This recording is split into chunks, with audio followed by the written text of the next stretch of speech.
Hi, friends. Welcome again to the Singer Studio, where we discuss all aspects of being a singer. Today, we're going to be diving into what it really means to sing an oratorio, and trust me, it's a lot more than just hitting the high notes.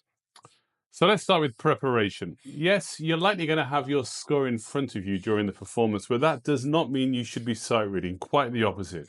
You need to know your music so well that it's in your body. That score should be a security blanket, not a lifeline. Memorize the music, not just the notes and the rhythm, but the phrasing and the words and your emotional approach.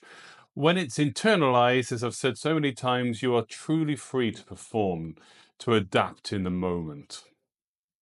Let's talk about the day itself. Most oratorio performances have an afternoon rehearsal followed by an evening performance. That rehearsal is not your time to blast your voice out. You need to preserve your voice, but you do need to sing enough so that the choir and the conductor can hear you. Remember, in the performance, the choir are likely going to be behind you, so they really want to hear some of your voice. So I always turn around a little and I always sing to them. Be a presence, be heard, but don't give it all away in the performance. You only have one voice and you need it at its peak in the evening performance. And yeah, always bring a pencil. Always stand in front of the conductor with a pencil. Show him the respect that a pencil gives you, that you're going to write in your score what he's asking you, even if you're not going to actually write it in, because you need to be respectful to the conductor. They might not be the most famous conductor in the world. They may be nervous. This might be the only time of the year that they stand in front of an orchestra and conduct. So don't be too picky with your tempi and don't nitpick decisions. You are a guest artist. You're being paid by the choir.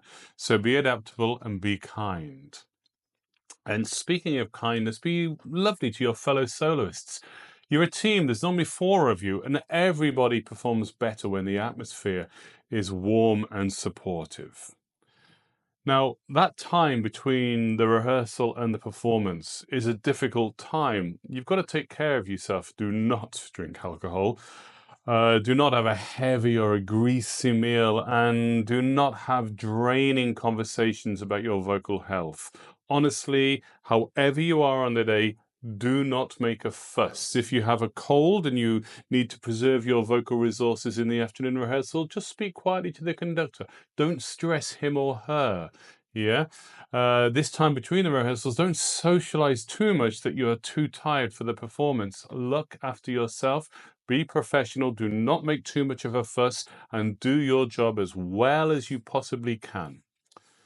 Now, during the performance itself, do not get buried in your score. Hold it, but don't sing with your eyes glued to it. Remember, you're still performing for an audience. Engage with them. The score is a reference, not a barrier between you and them. Be a performing artist still. Now, as you enter the stage, be thoughtful about how you enter and exit. If you're sitting on the side of the stage and you have to get to your performance position, have some thought about it. Maybe engage with your fellow soloists, how you're going to get to where you need to get to sing. Don't sit, if you're in front of the audience, slumping and take your phone out and scroll through your phone. You may be surprised, but I've seen it. Don't cross your legs on stage. And finally, and this is the key, you want to be asked back. Oratorios are our bread and butter, our lifeline. You want to be a joy to work with. You want the choir to really be excited about having you with them for the day. You want to be the singer that people talk about with a smile. He or she was so prepared. What a joy to work with. So easygoing. Reliability and confidence are just as important in these situations as your vocal ability. So hey, thanks for watching. If you found this video helpful, give it a like, give it a thumbs up, and hit subscribe for more singing tips. Share it with people that you think might get something from it. And again, tell me in the comments, what's your favorite oratorio? What do you like singing? For me, it's Elijah. I love singing Elijah, but I love all oratorios. But get involved in the conversation down below. And thanks so much for watching. See you in the next one.